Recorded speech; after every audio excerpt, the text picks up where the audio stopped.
안녕하세요. 사연 읽어주는 남녀입니다. 오늘도 와주셔서 감사드리며 그럼 오늘의 사연 바로 소개해드리겠습니다. 저는 30대 초반의 여성이랍니다. 남편과는 지인의 소개로 만나서 결혼했어요. 우리 남편, 남들이 볼 때 그다지 특출한 사람은 아니었지만 저는 착한 성격 하나 보고 이 사람을 선택했답니다. 결혼 전 찾아가 인사를 드리고 상견례를 진행하면서 보여주신 시부모님의 자상한 모습도 좋았고요. 우리 집에 아들이 하나니까 천지에 둘도 없는 외며느리죠. 정말 세상에 둘도 없는 아이로 귀하게 대접하겠습니다. 상견례에서 시어머니 되실 분의 이 말씀에 우리 친정 부모님의 얼굴에 미소가 번졌죠. 집으로 인사차 찾아가도 저에게 참 자상하게 잘해주시더라고요. 이렇게 결혼까지 큰 문제 없이 모든 일이 진행되었습니다. 거기다가 저를 놀라게 한 일 한 가지는 시어머니의 통 큰 결혼 자금이었어요. 무려 4억 원이나 되는 돈을 남편의 결혼 자금으로 쾌척하신 것이었죠. 돈 싫다는 사람이 어딨나요? 남편과 저는 이 넉넉한 결혼 자금 앞에서 입이 저절로 벌어졌죠. 그러나 그때는 정말 몰랐답니다. 이 4억의 대가가 그토록 어마어마할 것이라는 점을 정말 짐작도 할 수 없었어요. 세상에 공짜 하나도 없다고 하잖아요. 어쨌든 결혼 자금이 많았기에 신혼여행도 동남아로 넉넉한 날짜를 두고 다녀올 수 있었어요. 신혼여행을 마치고 한국에 도착하면 당연히 우리의 꿈 같은 신혼생활이 시작될 줄로 생각하고 있었죠. 그런데 신혼여행을 다녀와서 우리 친정에서 하루 자고 바로 다음 날부터 시어머니가 본색을 드러내기 시작하더라고요. 꼭두 새벽부터 전화벨이 요란하게 울려댔어요. 얘 아가, 너 우리 아들 아침은 꼭 먹여야 한다.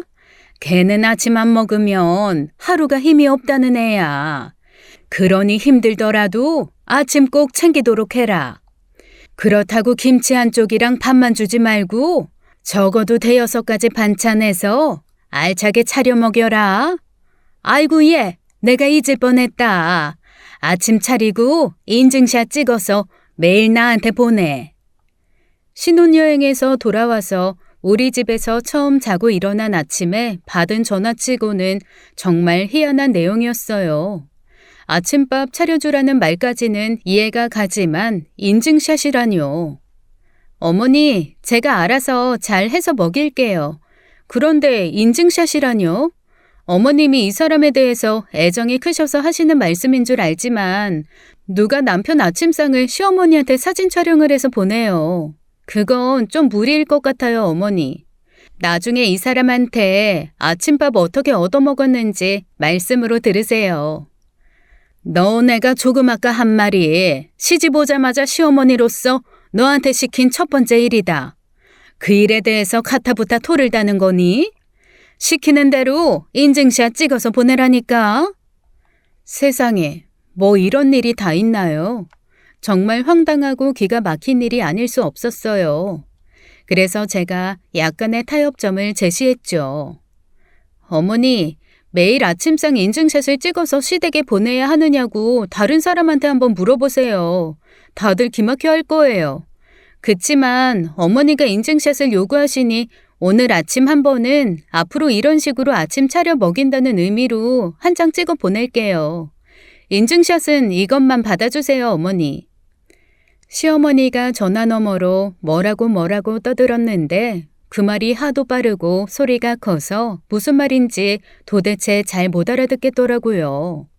4억을 턱 내주실 때는 그렇게 화통하실 수가 없더니 우리가 신혼여행을 다녀온 사이에 성격이 완전히 변하신 것 같았어요. 마치 분노 조절 장애 환자처럼 화가 난 것을 다스릴 줄 모르는 사람 같더라고요. 시어머니 덕분에 새벽에 일어나게 된 저는 피로가 풀릴 사이도 없이 시어머니 말씀대로 아침상을 잘 차렸죠. 반찬을 거의 7-8가지를 준비해서 차렸답니다. 그런데 신혼여행에서 돌아온 날 친정에 갔을 때 싸가지고 온 반찬들이 대부분이었어요. 그러니 가짓수가 많았고 모양새도 그럴듯했죠. 저는 밥상을 잘 세팅해서 사진을 찍어 시어머니에게 보냈습니다. 시어머니는 사진을 받아보곤 일단 만족한 것 같더라고요. 다시 전화를 해서는 고기 종류를 좀 더 놓으라고 말한 것 말고는 더 이상의 말씀이 없으셨으니까요. 그리고 제가 워낙 단호하게 인증샷에 대해서는 하루만 찍어 보내겠노라고 했기 때문에 더 이상 요구해봤자 별 효과가 없을 것이라고 생각했나 봐요. 그 다음부터 인증샷을 보내라고 강하게 주장하시지는 않으셨답니다. 이렇게 해서 아침상 인증샷에 대해서는 우선 저의 승리로 끝났다고 생각했죠. 세상에, 아침마다 상차림을 사진을 찍어 시댁으로 보내라니 제 성격이 편안한 성격이라 그렇지 보통 사람 같으면 부부싸움이 대판 벌어졌을 거예요. 아마. 그런데 시어머니의 간섭은 아침상 인증샷 요구로 끝나지 않았답니다. 이제 끝났나 보다고 생각하고 있는데 이틀 정도 있다가 시어머니에게서 다시 전화가 왔어요. 걔는 초등학교 때부터 하루에 한 팩씩 우유를 꼭 먹였다. 그러니 너도 잊지 말고 우유 배달 시켜두고 나가더라도 꼭 들려내보내라. 만일 잊고 나갔으면 네가 가져다 주도록 하고. 빠뜨리면 안 된다. 걔가 지금까지 감기 한번 앓지 않고 건강하게 자란 게 다 그 매일 먹는 우유 덕분이야. 그러니 잊지 말고 꼭 챙겨라. 이건 내가 우리 아들 통해서 불시에 확인할 거야. 갑자기 웃음이 나오더라고요. 우유라니요. 성장기 아이도 아니고 우유를 하루에 한 팩씩 먹이라니 갑자기 픽하고 웃음이 난 것도 무리는 아니었어요. 우유, 성장기 아이들에게는 꼭 필요한 식품이죠. 하지만 성인에게는 반드시 좋은 것은 아니라는 보고도 있더라고요. 일단 소화장애를 가져올 수 있다는 보고를 뉴스에서 들은 기억이 났어요. 이 얘기를 시어머니에게 하고 싶었죠. 그러나 지난번 인증샷도 매일 보내라는 것을 하루만 보내는 것으로 잘 넘어갔었잖아요. 그런데다가 이것마저 못하겠다고 해서 시어머니가 대노하시면 그건 결국 제 손해라는 생각이 들더라고요. 그깟 우유 배달시키던가 짝으로 사다 두던가 해서 매일 하나씩 먹이기만 하면 될 거 아니겠어요? 아무 소리 없이 네 그렇게 하겠습니다 하고 우유권은 넘어갔죠. 단 이 두 가지 사건으로 저는 시어머니가 보통 시어머니가 아니라는 것을 알 수 있었고 결혼 생활이 앞으로 험난할 것임을 예상할 수 있었답니다. 어느 날 밤에는 또 갑자기 전화를 하셔서 저더러 나가서 사과를 사오라는 것이었어요. 이 밤중에 웬 사과냐고 묻자 시어머니는 하루에 사과 한쪽 먹는 것이 웬만한 보약 못지않다는 보도를 뉴스에서 보셨다는 것이었죠. 어머니, 저도 평상시에 뉴스도 잘 보고 이 책 저 책 보면서 건강식을 챙기려고 하는 편이에요. 하지만 과일을 밤에 먹는 건 당분 때문에 살이 찔 가능성도 있고 소화에도 좋지 않다고 들었어요. 차라리 내일 사서 그 다음날 아침부터 한 쪽씩 먹여서 내보낼게요. 그러니 오늘만 그냥 넘기시고 내일 모레부터 하는 걸로 해요. 네? 너 도대체 이 시애미를 뭘로 하는 거야? 이 시애미를 일자 무식으로 하는 거야 뭐야? 나도 너만큼 뉴스 자주 보고 책도 많이 읽는다. 지금이 아주 늦은 밤도 아니고 사과야 편의점에 가도 살 수 있는 세상 아니냐. 네 알겠습니다 하고 나갔다 오면 될 일이지 어디서 시애미를 가르치려고 들어? 너희 친정에선 너 그렇게 가르쳤니? 그렇게 화가 날 일이 아닌데 화를 내고 그 분노를 스스로 조절하지 못하는 것 같았죠. 시어머니가 방방 뛰다시피 전화통 저쪽에서 화를 내고 있는 모습이 눈에 선하더라고요. 그러나 저에게 화를 내시는 것은 참을 수 있지만 친정을 불필요하게 거론하시는 것에 대해서는 성격 좋은 저도 기분이 참 나빴답니다. 친정에서 그런 식으로 교육시키냐는 시어머니의 말은 아주 기분 나쁘게 제 가슴에 남아버렸죠. 그리고 시어머니는 당장 사과 사러 나가지 않는다고 전화를 끊지도 않고 계속 저를 야단치시는 거였어요. 여전히 과다하게 화를 내면서 빠른 말투에 큰 목소리 알아들을 수가 없었죠. 우리 시어머니 정말 장난 아니죠? 아까도 말씀드렸지만 결혼 생활 앞으로 정말 험난할 것 같은 느낌이 드네요. 아무튼 귀가 아프도록 시어머니의 화가 난 목소리를 듣고 난 다음 날 집에 손님이 찾아왔답니다. 바로 남편의 여동생인 시누이였어요. 시자가 들어가는 사람들에 대해서 한국 여자들이라면 누구나 경계심이 발동할 거예요. 시누이가 우리 집에 오겠다는 전화를 했을 때 저 역시 그랬답니다. 그래서 또 시누이 입을 통해 시어머니에게 뭔가 꼬투리 잡힐 일이 생길까 봐서 집안 청소부터 시작해서 음식까지 신경 써서 시누이를 맞이했죠. 시누이는 남편보다 2살 아래였어요. 저와는 동갑이었답니다. 나이가 동갑이라서 그런지 세상을 보는 시각이나 취미 등이 저와 비슷하더라고요. 이 얘기 저 얘기 하면서 처음에 가졌던 경계심이 사라졌죠. 어쨌든 시자 들어간 사람이니 조심은 했지만 시어머니처럼 막무가내 성격을 가진 사람은 아니라는 것을 알 수 있었어요. 시누이는 하루 종일 우리 집에서 놀다 갔고 우리는 많은 이야기를 나누었죠. 말이 잘 통하더라고요.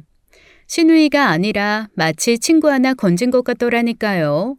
시누이와 저는 앞으로 자주 연락하며 왕래하자는 약속을 하고 헤어졌습니다. 그런데 신혼이라면서 남편에 대해서는 왜 말이 없느냐고요? 우리 남편에 대해서도 요 며칠 사이에 제가 새로 알게 된 사실이 있긴 있어요. 첫째, 집에 들어오면 손 하나 까딱 안 한다는 사실을 새로 알게 되었답니다. 둘째, 여자들끼리의 싸움에는 절대 관여하지 않는다는 원칙을 가지고 살고 있다는 점도 알게 되었죠. 시어머니와 제가 전화로 얘기할 때 바로 옆에서 제 말을 들었으니 서로 의견이 합치되지 않고 있다는 것을 알 법도 한데 남편은 전화가 끝나도 무슨 일이냐는 말 한마디가 없더라고요. 성격이 평범하지 않은 시어머니의 무관심한 남편. 정말 저를 괴롭게 만드는 콜라보였어요. 요즘 남자들 중 누가 옷을 벗은 곳에 그냥 두고 양말도 벗어서 그 자리에 두고 누워버리나요? 그런데 남편은 마치 어린아이가 한 명 있는 것 같이 행동하더군요. 아침에는 옷 하나도 자신의 손으로 챙겨 입지 못하고 일일이 저를 시켜 옷을 찾게 했어요.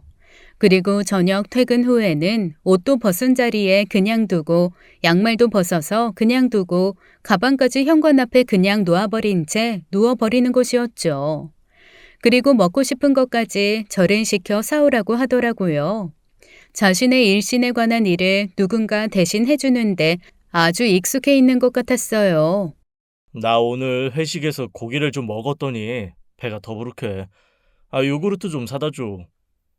직접 사다 먹어. 자기가 무슨 어린애야? 그런 것까지 나한테 시키게. 남편은 눈을 동그랗게 뜨고 저를 쳐다보더라고요.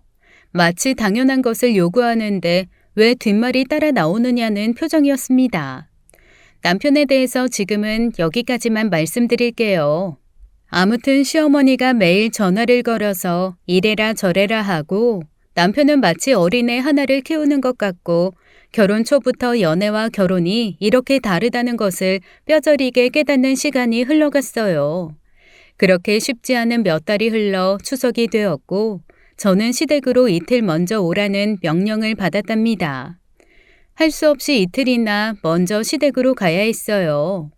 이틀이나 먼저 가서 추석날 손님 맞을 준비를 하느라고 종종 걸음을 쳐도 남편은 유치원생이나 초등학생처럼 몇 시간에 한 번씩 나와서 먹을 것을 달래서 들고 들어가서는 TV만 보는 것이었어요. 만화 영화는 왜 안 보나 몰라요. 진짜 애들 보는 만화 안 보나 싶어서 슬쩍 들여다보니 만화는 아니고 웬 폭력물을 열심히 보고 있더라고요. 뭐 이미 명절에 조금이나마 같이 움직여줄 사람이 아니라는 것을 잘 파악했기에 싸우더라도 집에 가서 싸우자 싶어서 일단은 그냥 두었답니다. 생선 좀 맛있겠다. 노릇노릇하니. 나 하나 집어먹을 거야. 아, 그거 말고 이걸로 먹어. 이게 도톰하고 맛있어 보이잖아. 자기야, 해보세요. 아, 뜨거! 그리고 이게 뭐야? 생선전에 왜 뼈가 씹혀? 그거야 일부러 지금 막 붙여서 채반에 올려놓은 것을 주었으니 당연히 뜨겁죠. 그리고 뼈 부분에 포를 뜨면서 뼈까지 묻어온 생선살을 붙여 놓은 것을 역시 일부러 주었기 때문에 뼈가 씹혔던 것이고요. 남편은 마치 어린애처럼 울먹일 것 같은 표정으로 물을 찾았고 저는 알아서 물을 찾아 먹든지 말든지 생선전 부치는 일에 열중했답니다. 그리고 남편이 도로 방 안으로 들어가자 배를 잡고 웃었죠. 하지만 이건 제가 하는 일에 비해서 너무나 작은 복수였어요. 시어머니는 제가 도착하자마자 앉지도 않았는데 어마어마한 식재료들을 제 앞에 펼쳐놓으며 이게 다 제 할 일이라고 하시더군요. 전만 해도 대여섯 가지를 부쳐야 했고 그 양도 상상을 초월하는 것이었어요. 심지어 요즘 웬만한 집에서는 다 사다 먹는다는 떡까지 직접 만들라고 하더라고요. 또 이 집 조상님들은 죄다 살아생전 배고프게 사시다가 돌아가셨는지 정말 많은 양의 음식을 차례상에 올리더군요. 그게 이 집안의 전통이라나요? 준비할 음식의 가짓수도 가짓수였지만 양이 많아서 정말이지 너무나 힘이 들었죠. 추석 당일이 되자 손님들이 몰아닥치기 시작했어요. 웬 친척이 이렇게도 많은지 음식을 차려내도 끝이 없을 정도로 하루 종일 사람들이 몰려왔답니다. 도대체 왜 명절 손님들은 함께 오질 못하는 것일까요? 한 팀 먹여서 보내고 설거지까지 맞춰놓으면 또 한 팀이 몰려들고 또 먹여서 내보내고 뒤처리까지 하면 또 한 팀이 몰려들어서 정말 허리가 펼 틈조차 주질 않더군요. 그렇지만 뜻하지 않게 제게 즐거운 일 하나가 생겼답니다. 손님들이 방에서 환담을 나누는 사이에 제가 너무나 지쳐서 잠시 작은 방에 늘어져 앉아 있는데 갑자기 시누이가 방 안으로 급하게 뛰어 들어오더라고요. 그러면서 갑자기 저더러 옷을 갈아입으라고 하는 거예요. 저는 시누이가 하도 서둘러대니까 영문도 모른 채 옷을 갈아입었죠. 시누이 왈 아주 비싼 공연에 가기로 친구들과 예매를 했는데 같이 갈 친구가 펑크를 내서 너무나 아깝게 되었다는 것이었어요. 비싸서 그냥 버릴 수도 없으니 저더러 얼른 같이 가자는 것이었죠. 저야 물론 땡 잡았죠. 일단 이 끔찍하도록 많은 일에서 해방될 수 있었으니까요. 시누이는 제가 숨 쉴 시간조차 안 주고 저를 재촉했고 시어머니가 뭐라고 말릴 틈도 없이 무슨 형사가 범인 연행하듯 저를 끌고 밖으로 나가는 것이었습니다. 나가서도 제 손을 잡고 아마 100m가량은 계속 뛰었을 거예요. 그렇게 집에서 멀어지자 시누이가 뒤를 돌아보며 안도의 한숨을 쉬더라고요. 언니, 이쯤 되면 아무도 우리 못 보겠죠? 영화도 아니고 공연이라고 했으니 한 3시간 이상 시간 번 거예요. 거기다 가는 시간 1시간은 또 일 안 해도 되잖아요. 우리 그 3시간 동안 뭐 할까요? 너무 많이 먹으면 티나니까 맥주 한 병 정도씩 나눠 마시면서 얘기나 할까요? 알고 보니 혼자서 너무나 많은 일에 시달리는 저를 보고 시누이가 꾀를 낸 것이었어요. 명절일에 완전히 파김치가 되어 있던 저는 시누이의 착한 배려에 눈물이 다 나더라고요. 아가씨, 정말 너무나 고마워요. 그러지 않아도 조금만 지나면 죽겠구나 싶을 정도로 힘들었거든요. 아가씨가 안 구해줬으면 나 정말 죽었을지도 몰라요. 시누이 덕분에 그렇게 3시간 이상 허리를 펼 수 있었답니다. 우리 시댁의 그 어마어마한 명절나기는 어쨌든 끝이 나고 이 일을 계기로 저와 시누이는 아주 친한 친구처럼 지내는 사이가 되었어요. 그런데 시누이가 이렇게 행동을 한 데는 이유가 있더군요. 명절을 보내고 얼마 안 지나 시누이가 집에 왔기에 나가서 본격적으로 한잔하면서 이야기가 시작되었죠. 알고 보니 시어머니의 아들, 딸 차별이 장난이 아니었어요. 요즘 세상에도 이런 사람이 있나 싶을 정도로 차별이 심했더라고요. 엄마, 우리 내일 소풍이야. 내가 며칠 전부터 말했으니까 엄마 알지? 뭐 소풍? 네가 언제 말했니? 하나도 준비 못했다 얘. 네 오빠는 분명하게 말해서 오빠 소풍거리들은 다 준비해놨지만. 엄마는 같은 학교인데 같은 날 소풍 가잖아. 그런데 왜 오빠 것만 준비하고 내 건 준비 안 했어? 몰라. 나 소풍 가고 싶단 말이야. 그거야 네 잘못이지. 김밥도 2인분만 쌀 수 있도록 준비해놨으니까 네 건 없어. 왜냐면 네 오빠가 겁이 많아서 혼자 못 가잖니. 나는 네 오빠 따라가야 하니까 2인분 다 오빠한테 써야 돼. 그 대신 넌 그냥 밥 싸가지고 가. 집에서 먹는 반찬 몇 가지 같이 싸줄 테니까. 엄마는 소풍날 그냥 밥 싸가지고 오는 사람이 어딨어. 몰라. 나 창피해서 소풍 안 갈래. 그렇게 해서 시누이는 결국 소풍을 가지 못한 적이 있었다는 것이었어요. 그깟 김밥 1인분 더 준비하는 걸 안 해주고 어린아이를 그렇게 차별하다니요. 이 얘기를 들으니 화가 다 나더라고요. 그것뿐이 아니었어요. 엄마, 나 새 옷 사주면 안 돼? 학교에서 애들이 다 놀려. 헐렁한 남자 옷 입고 다닌다고. 오빠는 남자잖아. 오빠 옷을 내가 입으니까 진짜 우습게 보인단 말이야. 돈이 있으면 왜 안 사주겠니? 너야 자라서 시집을 가버리면 남의 집 사람 될 거지만 오빠는 우리 집을 이끌어갈 사람이잖아. 이 엄마 아빠가 늙어서 경제활동을 못하게 되면 다 오빠가 먹여 살리게 될 거야. 그러니 뭐든지 오빠한테 양보하는 마음을 가져야 돼.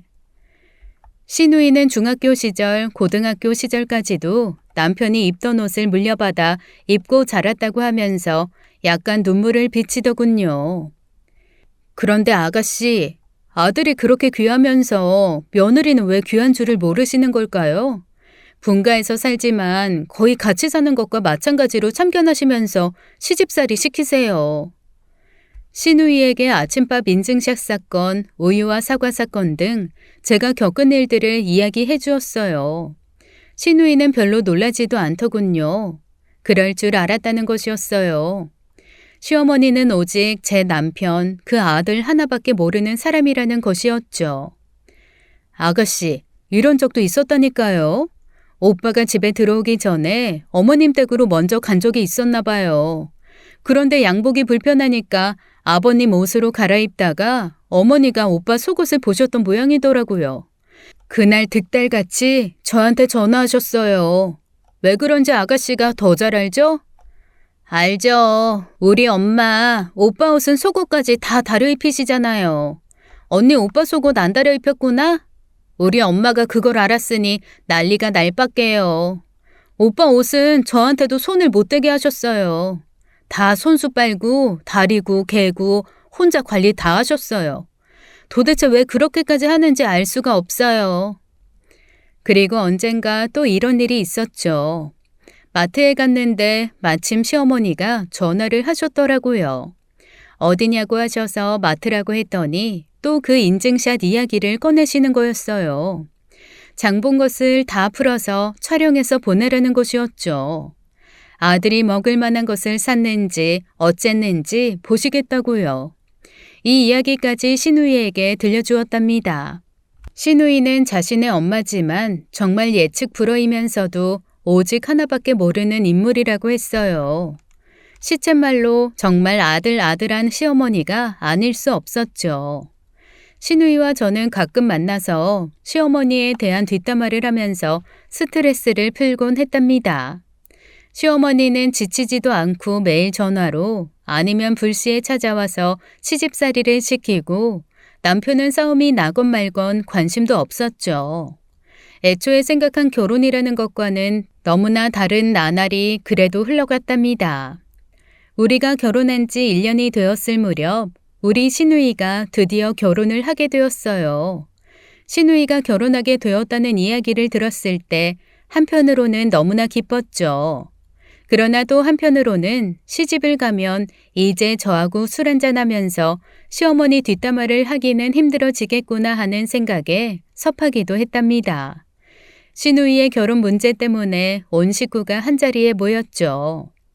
네가 어느새 시집을 가게 되었구나. 이 돈 내가 네 결혼 준비에 쓰려고 알뜰살뜰하게 모아놓은 돈이야. 이거 결혼 준비하는 데 써. 어렵게 만든 돈이니 아껴 쓰고. 시어머니가 봉투 하나를 아가씨 앞에 내밀었어요. 아가씨가 봉투를 열어 액수를 확인하는데 제가 다 부끄러워서 얼굴이 화끈거리더라고요.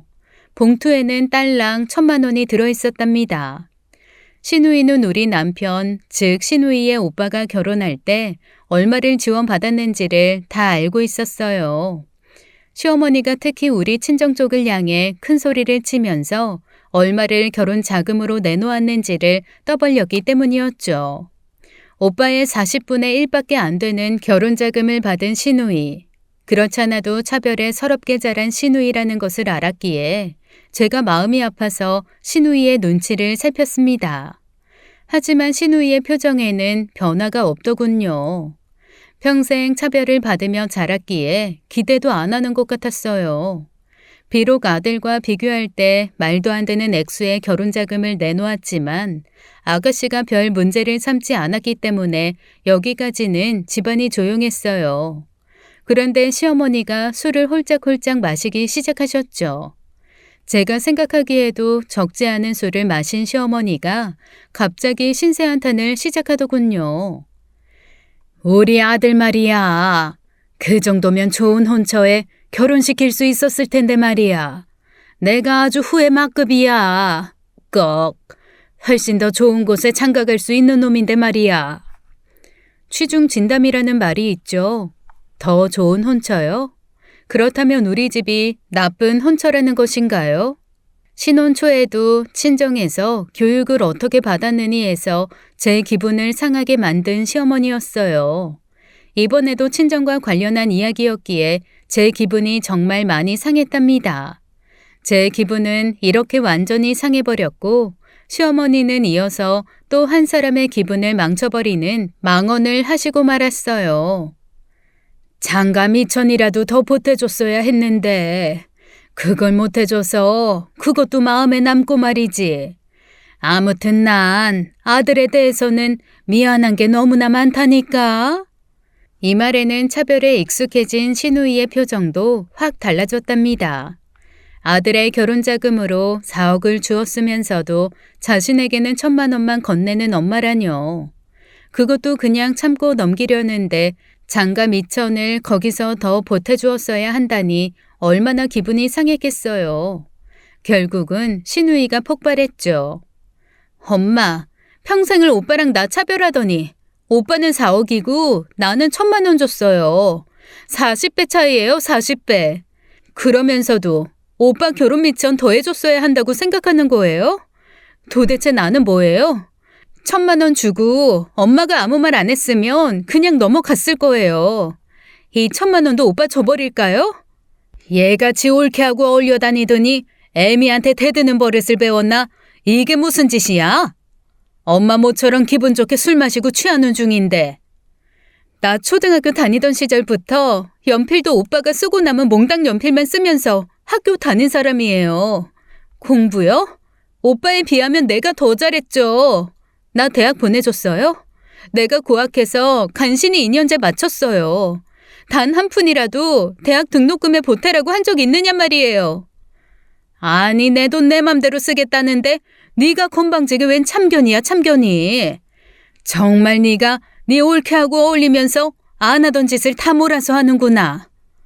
자꾸 저하고 어울려 다니면서 나빠졌다는 말씀을 하시니 그렇지 않아도 친정을 언급해서 기분이 상했던 저 역시 시누이처럼 폭발하고 싶었답니다.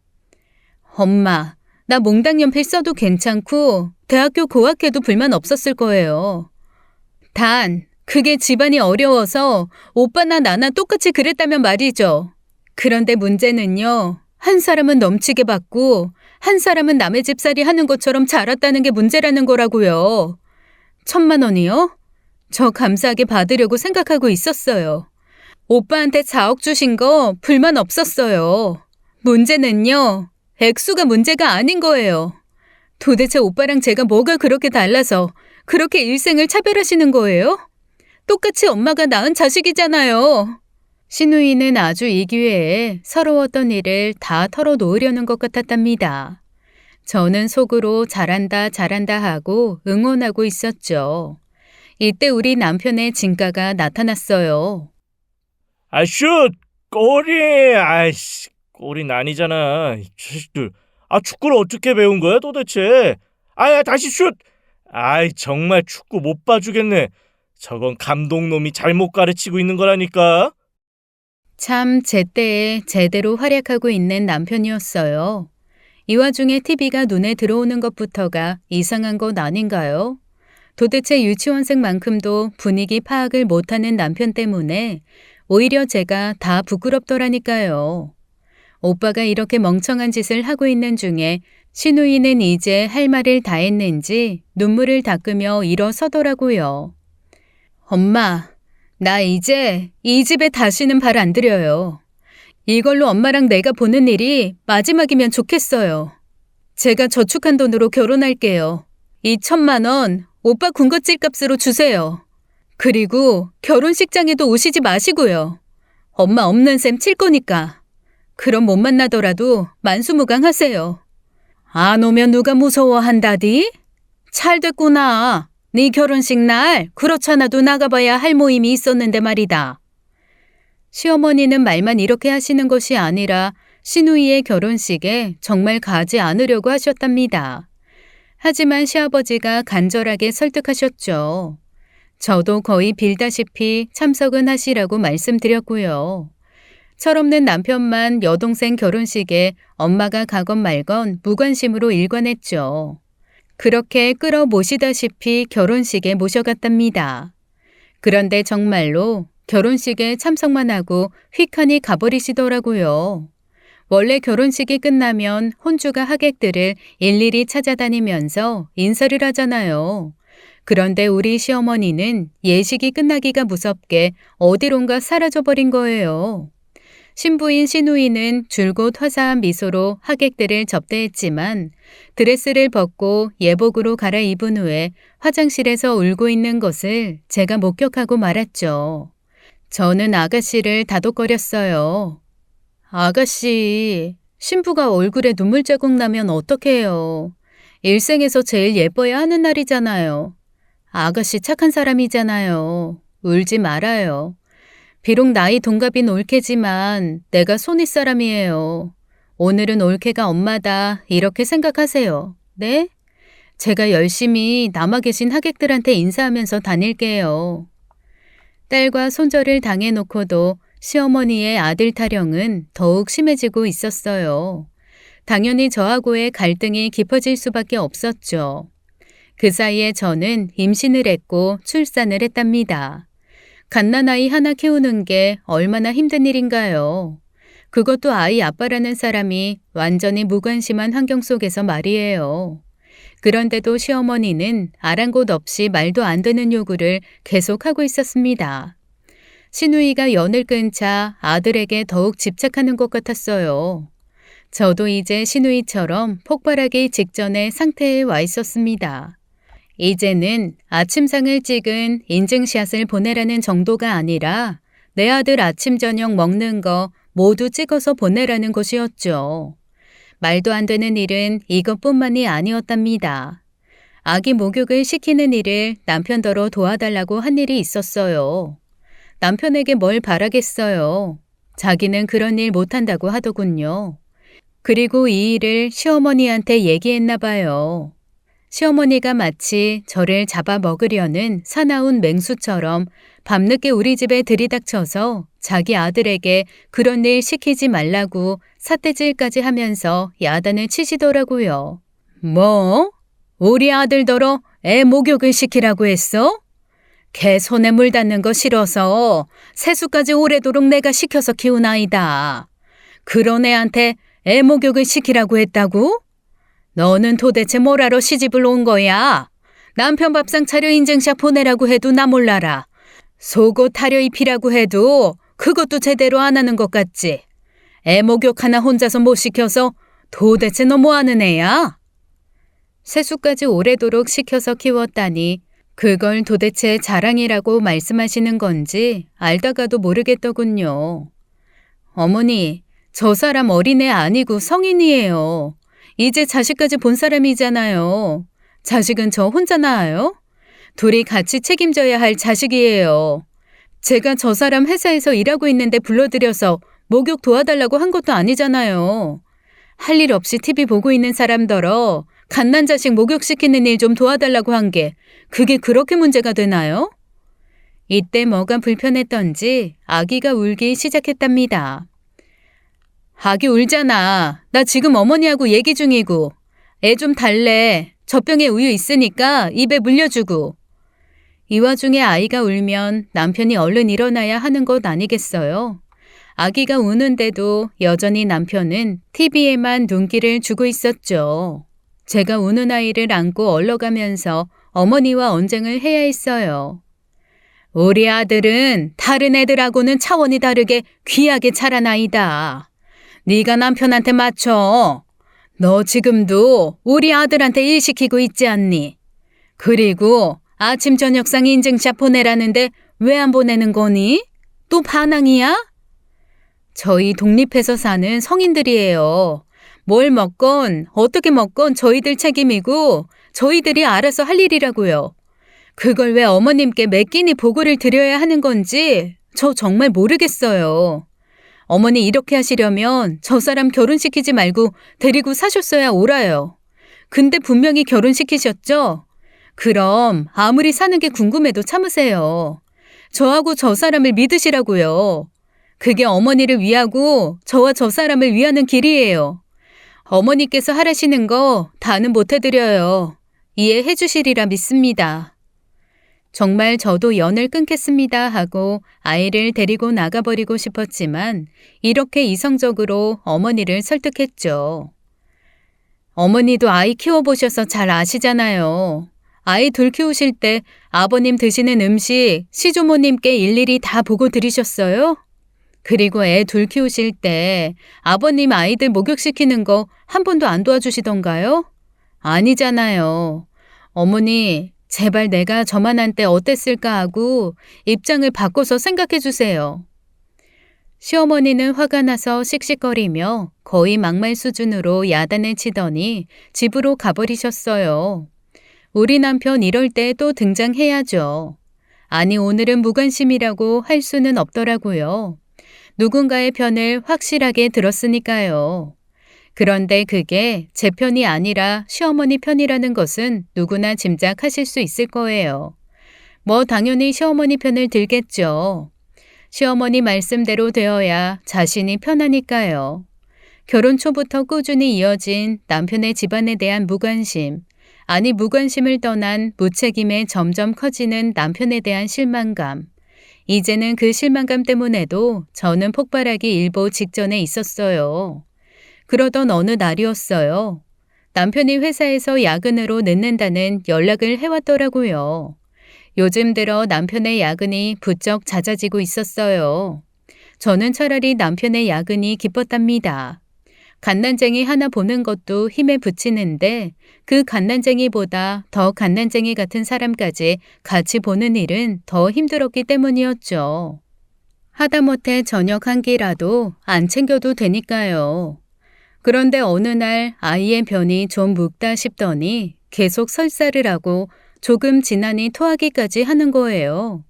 따뜻한 물도 먹여보고 몸을 따뜻하게 해주기도 해보았지만 아이는 이제 열까지 심하게 오르고 있었답니다. 저는 아이를 안고 병원으로 뛰었어요. 그리고 병원에서 한숨 돌렸다고 생각이 될 때 남편에게 전화를 걸었죠. 일하는데 열중해서인지 핸드폰을 못 받더라고요. 그래서 회사로 전화를 걸었답니다. 여보세요? 실례지만 정희수 씨 좀 부탁드립니다. 아이 때문에 노심초사해서인지 말하는 제 목소리가 떨려 나왔어요. 정 대리님이요? 정 대리님 정시에 퇴근하셨는데요. 어머, 야근이라고 알고 있었는데요. 아, 야근은 아니고요. 옆 부서에 회식이 있는데 우리 부서 사람들도 올 사람은 오라고 해서요. 정 대리님 아까 거기 가셨어요. 핸드폰 해보세요. 직원에게 몇 가지를 더 물어서 요 며칠 계속 회사에 야근이 없었다는 사실도 알게 되었답니다. 그런데 남편은 계속 야근이라고 늦게 들어왔었거든요. 그러니까 거짓말로 야근을 하고 놀다 들어온 것이었죠. 오늘도 어디선가 놀고 있는 것이었고요. 솔직히 결혼 후 오늘만큼 이혼이라는 단어가 구체적으로 머릿속을 스쳐 지나간 날은 없었답니다. 응급처치를 해서 어느 정도 안정된 아이를 안고 귀가했어요. 집에 가보니 남편은 아직도 집에 안 들어왔더라고요. 아이를 조심스럽게 눕히고 걱정스레 쳐다보고 있는데 남편이 귀가했습니다. 야근하느라고 힘들었겠네. 거기다 옆부서 회식까지 갔었으니 얼마나 더 힘들었겠어. 남편이 화들짝 놀라더군요. 그걸 어떻게 아는 거야? 혹시 내 뒤 밟았어? 갓난아이 키우느라고 5분도 시간 낼 틈 없는 내가 어떻게 당신 뒤를 밟아. 알려질 일은 다 알려지게 돼 있는 거야. 그래, 자기 자식 돌보는 게 그렇게도 싫어서 야근이라고 속이고 놀다 들어오는 거야? 당신은 아빠 될 자격도 없는 사람이야. 아니, 이 집안 식구로서 자격도 상실한 사람이라고. 나가. 내 눈에 더 이상 띄면 무슨 짓 할지 모르니까 나가라고. 좋게 말할 때. 제 분위기가 평상시하고 다르다고 생각했던지 남편이 아무 말 없이 제 눈앞에서 사라지더라고요. 보나마나 또 본가에 가서 시어머니한테 미주알 고주알 일러 바치겠죠. 아니나 다를까 다음날 새벽 우리 집 대문 앞이 떠들썩하더니 아들과 엄마가 함께 들이닥치더군요. 어머니, 분명히 자식 교육 잘못 시키셨어요. 이 사람 아버지 될 자격도 한 여자의 남편 될 자격도 없는 사람이라고요. 이 사람 그렇게 만든 거 어머님이세요. 어머님이 이 사람 이렇게 된데 100% 책임 있으시다고요. 어머니도 나가주세요. 여기 어머님 집 아니에요. 새벽부터 이렇게 떠들썩하게 쳐들어오시는 거 분명 실례죠. 얼른 그 귀한 아드님 데리고 제 집에서 나가세요. 저 분명히 말씀드렸어요. 어머니 역시 제 말투에 약간 겁을 먹는 것 같더라고요. 뭐라고 말을 하려는 것을 오히려 남편이 말리더라니까요. 두 사람은 그렇게 아무 말 없이 제 집에서 나갔답니다. 저는 한시라도 빨리 이혼하고 혼자 아이를 키워야겠다고 생각을 굳혔죠. 그러자니 이것저것 준비할 것도 많더군요. 아이는 빠르게 회복했고 저와 남편은 이제 서로를 투명인간 취급하면서 지냈습니다. 시간은 또 무심하게 흘러서 어느새 새해가 밝고 설이 다가왔어요. 아직은 이혼을 하지 않은 상태니 제가 해야 할 최소한의 도리는 해야 한다고 생각했어요. 아이를 데리고 시댁으로 갔답니다. 시누이도 찾아오지 않는 설이었어요. 이번에도 시어머니는 친척들이 많이 오고 차례도 푸짐하게 지내야 하니 많은 음식을 준비해야 할 것이라고 하더군요. 하지만 이미 시어머니와 저의 감정의 골은 깊어질 대로 깊어져 있었어요. 게다가 저는 많이 다친 상태였답니다. 교통사고가 나서 양쪽 다리가 부러지고 오른팔이 부러지는 중상을 당했죠. 그런 제 꼴을 보고도 음식을 마련하라는 시어머니, 사람인가 싶더라고요. 이런 상태로는 일은커녕 자세를 제대로 유지하고 앉아있기도 버거웠거든요. 어머니, 저 설이라 간신히 인사차 왔어요. 보시다시피 일하는 건 절대로 불가능하고요. 앉아 있는 것도 힘들어요. 인사만 받으시고 설 준비는 어머님이 하셔야 할 것 같아요. 내가 어떻게 혼자서 그 일을 다 하니? 쓸데없는 소리 말고 움직여서 일해라. 어쨌든 차례 지내고 손님 맞이는 해야 할 거 아니야. 엄살 떨지 말고 얼른 털고 일할 생각이나 해라. 남편은 이런 상황에서 아이도 돌보지 않았어요. 마누라가 다쳐서 아이를 돌보기 어려운 상태에 있었는데도 말이에요. 그리고 시어머니의 불가능한 요구에도 역시 무관심으로 일관하더군요.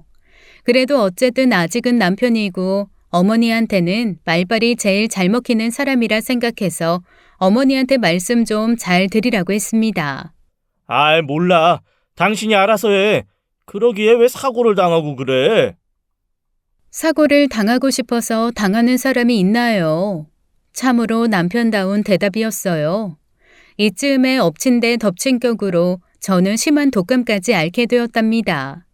시아버님의 건강이 안 좋은 상황에 계셔서 제가 직접 뵙고 인사드리는 것이 좋지 않은 결과를 야기할지도 모를 일이었어요. 독감은 어쨌든 전염되는 병이니까요. 혹시 전염될까봐 아버님 계신 방에는 들어가지 못하고 밖에서 좀 큰 소리로 인사를 드렸습니다. 아버님, 애미예요. 설이라 아버님께 절이라도 올리고 가고 싶은데 제가 사고를 당했어요. 사고만 당했으면 인사라도 올릴 텐데 독감에 걸려서 아버님께 옮길까봐 못 들어가요. 무례를 용서해 주시고 바깥에서 드리는 새해 인사나마 받아주세요. 아버님, 빨리 건강 회복하시고 새해 복 많이 받으세요. 건강하시고 오래오래 사세요. 죄송합니다, 아버님. 안에서 아버님의 목소리가 가늘게 들렸어요. 다쳤다더니 어떻냐, 독감까지 걸렸다니 고생스러워서 어떡하니, 이런 말씀이었죠. 시어머님께도 다시 정식으로 인사를 올렸습니다. 어머니, 죄송스럽게도 이렇게 다쳐서 명절 준비는 못하고 물러가네요. 어머니 새해에도 건강하시고 복 많이 받으세요. 만수무강하셔야 돼요. 죄송해요. 이만 물러갈게요. 그러고는 우리 집으로 돌아왔죠. 몸을 눕히고 일어나는 것도 힘이 들 정도로 부상이 심했어요. 그런데 다음 날 뜬금없는 시어머니의 전화가 걸려오더라고요. 너 오늘 정말 안 오는구나. 나는 그냥 해본 말인 줄 알았지. 어제는 그냥 갔지만 오늘은 오는 줄 알았다. 네가 정말 이 시애미를 이렇게 깔보고 무시해도 되는 거니? 도대체 네가 우리 집안하고 우리 아들을 어떻게 보고 이렇게 건방진 거야? 분노 조절장애 시어머니, 또 그 증세가 도진 것이었어요. 여기까지는 그래도 점잖게 말씀하신 것이었답니다. 나중에는 막말까지 서슴지 않더라니까요. 하도 시끄러워서 전화기를 귀에서 떼고 저도 모르게 혼잣말을 했죠. 이혼까지 고민 중인 와중에 거기다가 다리 다 부러지고 팔도 부러졌는데 가서 전환 쪽이라도 붙일 수 있겠느냐고요. 그래도 오라는 시어머니나 나 몰라라 하는 남편이나 참나. 시어머니가 전화통 너머에서 방방 뜨는 목소리가 한동안 들리다가 전화가 끊기고 그제야 저도 전화를 내려놓았어요. 갑자기 왜 그렇게 서럽던지요. 몸이 아프면 옆에서 아무리 잘해줘도 서럽잖아요. 가뜩이나 아파 죽겠는데 상황이 이러니 저절로 눈물이 솟구치더라니까요. 한동안 울었어요. 아가씨한테 전화를 해보고 싶었죠.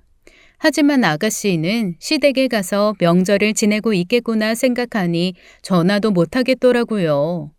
친정에 전화하자니 친정에서 가뜩이나 제가 다쳐서 걱정인데 더 걱정을 하실 것 같았고요.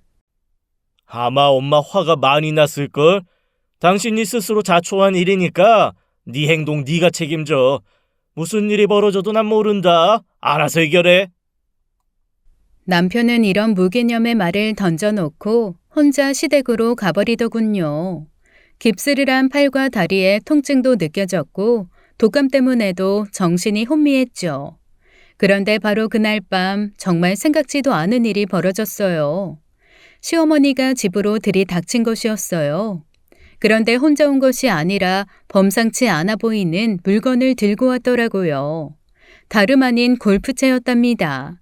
골프채를 손에 들고 당당하게 대문을 들어서는 시어머니를 보고 저는 정말 아연 실색할 수밖에 없었어요. 그리고 무슨 구경을 하고 싶어서인지 남편까지 같이 왔더군요. 야, 너 지금 연기하는 거지? 내가 네 장괴를 모를 줄 아니? 환자 흉내를 내? 너 같은 걸 바로 나이롱 환자라고 하는 거야. 분노를 잘 조절하지 못하는 분이 흉기가 될 수 있는 물건을 들고 화를 내니 정말 목숨이 위험할 수도 있겠다는 생각이 들었답니다. 어떻게든 시어머니를 진정시켜야 했죠. 어머니, 제가 명절 일 안 해본 사람도 아니고 그걸 왜 하기 싫다고 이런 엄청난 연극을 꾸며내겠어요. 정이 못 믿으시겠다면 저 진료받은 병원에서 진단서라도 떼어다 보여드릴게요. 저 정말 다리 팔 부상에 독감까지 걸려있는 환자예요. 그런 사람한테 골프채까지 들고 오셔서 일을 안 한다고 나무라시다뇨. 제 손으로 밥도 떠먹지 못하는 형편이에요. 어머니, 여기서 더 하시게 되면 선 넘게 되시는 거예요. 제발 진정하시고 그만하세요. 진정하라고? 며느리가 돼서 꾀병이나 부리면서 명절날 일을 피하는데 진정하라고? 너 정말 맛 좀 봐야겠구나. 내가 이 몽둥이로 그 깁스 한번 부숴봐야겠다. 그래서 내 눈으로 확인을 해봐야겠어. 그래서 다리가 부러진 게 사실이라면 설에 집에 안 오는 거 용서해주고 만약 가짜 깁스라면 당장 다리 몽둥이 분질러질 줄 알아라. 남편은 자기 엄마가 위험한 물건을 소지하고 거의 미친 사람처럼 날뛰고 있는데 그걸 안 말리고 지켜보기만 하더군요. 그래, 엄마. 부셔봐. 진짜면 꿀릴 거 없지. 진짜면 엄마가 용서도 해준다니까. 지금 바로 확인해보는 게 좋잖아. 내가 뭘 했어. 책임은 네가 지는 거랬지? 도저히 정상적인 사람들이라고는 생각되지 않는 남편과 시어머니의 말과 행동에 저도 드디어 한계에 다다랐죠. 드디어 우리 아가씨처럼 폭발하고 말았답니다. 뭐요? 용서를 하고 안 하고를 깁스를 부숴서 결정하겠다고요? 당신들이 뭔데 나를 용서하고 말고 해. 보자 하니까 이 사람들이 정말... 제가 소리를 지른 것과 동시에 시어머니가 골프채를 본격적으로 휘두르기 시작했어요. 저는 기겁을 해서 골프채를 피했죠. 하지만 양다리를 다 깁스를 한 상태였어요. 피한다고 피했지만 정말 깁스한 다리를 골프채에 크게 한 대 얻어맞고 말았답니다. 한 대 맞아보니 통증이 밀려왔고 이러다가 정말 내가 죽겠구나 하는 생각이 밀려왔어요. 죽을 힘을 다해서 닥치는 대로 휘두르는 시어머니의 골프채를 피했죠. 시어머니는 이제 완전히 이성을 잃은 것 같았어요. 정말 저를 집요하게 쫓으면서 골프채를 휘두르더라고요. 그런데 죽을 힘을 다해 골프채를 간신히 피하던 중 정말 생각지도 못한 사고가 발생했답니다. 정신없이 골프채를 휘두르다가 시어머니가 그만 자기 발을 때리고 만 것이었어요. 이거야말로 아주 멋진 헛스윙이었죠. 발가락 골절이 왔던 모양이더라고요. 골절로 인한 고통에 시어머니는 더 화가 나서 소리를 지르면서 여전히 골프채를 휘둘렀어요. 그리고 다음번에 일어난 사고는 정말 대형 사고였답니다. 시어머니가 휘두르던 골프채가 옆에서 구경만 하던 남편의 뒤통수에 맞은 것이었어요. 남편이 그 자리에 쓰러지고 더 이상 움직임이 없더라고요. 그때 마침 제가 아픈 것을 걱정하신 친정 부모님이 찾아오셨답니다. 친정 부모님이 집 안으로 들어와서 제일 먼저 보신 것은 쓰러져 있는 사위였어요. 그리고 분노와 고통이 섞인 비명을 지르면서도 저에게 골프채를 휘두르는 시어머니도 직접 보시고 말았죠. 이게 다 너 때문에 벌어진 일이야. 너 우리 집에 들어와서 나한테 대든 것 말고 한 일이 뭐냐. 나 다친 것하고 우리 아들 쓰러진 거 다 네가 책임져. 시어머니가 이성을 잃고 다시 골프채를 휘두르려고 하자 우리 친정 부모님 두 분이 있는 힘을 다해 시어머니를 제압하셨어요. 시어머니는 이거 놓으라며 고래고래 동네가 떠나갈 듯 소리를 지르더군요. 동네 사람들 여기 좀 와보세요. 사돈한테 폭행당하고 있어요. 친정 부모님은 얼른 전화를 걸어서 경찰을 부르셨죠. 시어머니도 골절상을 입었기에 일단 병원으로 이송되었다가 경찰서에서 조사를 받게 되었어요. 남편은 머리 뒤쪽의 중요 부위를 골프채로 맞았기에 심각한 부상을 입었답니다. 아마 이 상태라면 앞으로 12살 정도의 지능으로 살아갈 수밖에 없습니다. 가족들이 각오하셔야 될 겁니다. 자신의 힘으로 할 수 있는 일이 많지 않을 거예요. 조사를 받으면서 시어머니가 계속 저 때문에 이런 일이 일어났다는 말만 반복하고 있다고 수사 경찰이 저에게 언지를 주더군요. 결국 시어머니는 경찰서에까지 소리를 지르며 난동을 벌였고 전혀 반성하는 기미가 없었기에 구속 수사를 받게 되었답니다. 조사 끝에 경찰은 시어머니를 특수폭행 혐의로 기소해달라는 의견을 붙여 수사 결과를 검찰로 보냈어요. 특수폭행이라는 것은 그냥 일반적으로 때리거나 물건을 부수는 정도를 넘어서 위험한 물건을 소지하여 폭행의 죄를 범하거나 다중의 위력을 보일 때 성립하는 범죄라고 경찰관이 설명해 주더군요. 일반적인 폭행죄가 2년 이하의 징역 또는 200만 원 이하의 벌금이나 구류 또는 과료를 선고받는 것에 비해 특수폭행죄는 5년 이하의 징역이나 1,000만 원 이하의 벌금에 처하도록 규정되어 있대요. 스마트폰까지도 단단한 물건이기 때문에 그것을 사용하여 폭행이 이루어졌을 때 특수폭행이라고 한다니 골프채야 말하면 뭐하겠어요. 재판이 시작되었고 시어머니는 여전히 뉘우치는 기미가 없었습니다. 재판에서 뉘우치는 기미만 역력해도 형을 많이 감해준다고 알고 있어요. 시어머니가 저지른 범죄의 결과가 중하고 뉘우치는 기미가 없다는 것을 이유로 들어서 재판부는 시어머니에게 2년의 징역형을 선고했답니다. 재판 과정에 시누이도 증인으로 나와 저에게 유리한 진술을 해주었어요. 여기에 더해 이제 12살의 지능을 가지게 된 남편이 법정에 불려나와 어눌한 말투로 증언을 하게 되었죠. 이제 누구 편을 들어야 하는지도 판단을 못하게 된 남편이었어요. 재판부는 지능 상태를 들어 남편의 진술을 증거로 삼지는 않았지만 참고사항으로 채택했죠. 우리 엄마, 벌 주세요. 큰 벌 주세요. 나 단단한 막대기로 때렸어요. 나 아파요. 시어머니는 결국 그렇게 싸고 돌던 남편의 인생을 망쳐놓고 자신의 인생까지 망치고 말았답니다. 모두 자업자득이었어요. 남편이 12살의 지능으로 이혼 의사를 단독으로 표현하는데 문제가 있기에 재판으로 이혼해야 한다고 친정 부모님이 여기저기 알아보아 귀뜸해 주시더군요. 그래서 또 다른 재판이 열렸답니다. 이 재판에서도 우리 아가씨 시누이는 제가 이혼하고 새로운 삶을 살아가는데 도움이 될 적절한 증언을 해주었어요. 당연히 재판에서 제가 승소했죠. 이제 완벽한 이혼 서류까지 갖추어졌고 저는 바로 이혼 신고를 했답니다. 그리고 어느 날 호젓하게 생각에 잠겼어요. 전 우주를 다 준데도 바꾸지 않을 소중한 제 아들을 잘 키울 일이 이제부터 제가 해야 할 가장 중요한 일이었죠. 세상을 살면서 그저 사람한테 한번 치였다고 생각하고 지난 일을 잊으려고 많이 노력하고 있어요.